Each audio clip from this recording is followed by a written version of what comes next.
January 31st of 2019. Natalie says, I'm on the phone with Bank of America. Michael says, are we 1,000%? Yes, she's sending them with tracking.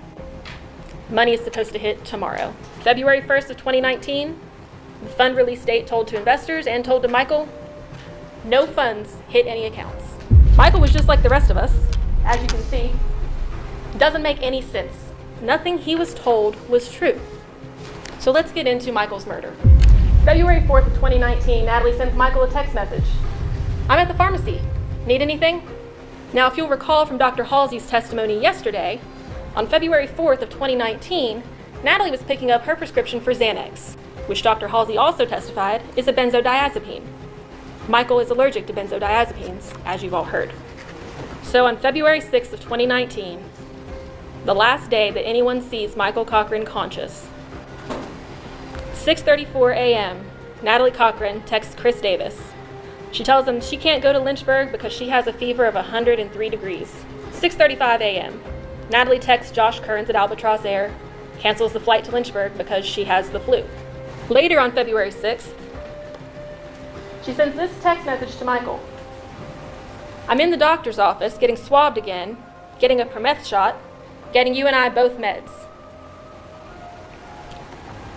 Now Mike is currently out and about in town. He goes and gets some Starbucks at 8:37 in the morning. Natalie arrives at Access Health at 8:10. She says she's getting them both meds.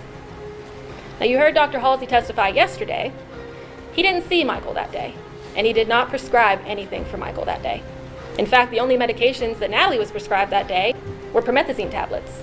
Promethazine, which Michael is critically allergic to. And isn't it interesting that Natalie Cochran runs straight to the doctor at the first sign of trouble? Frequently.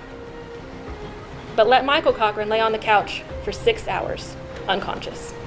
And let's ask ourselves how Michael was feeling around this time. Well, you remember Jason Bowen telling you he, quote, felt like he was being poisoned. She later texts Jennifer Davis, we are both sick. So they put me on such high-dose steroids, I have to start taking small insulin shots. Gonna have to order a vial.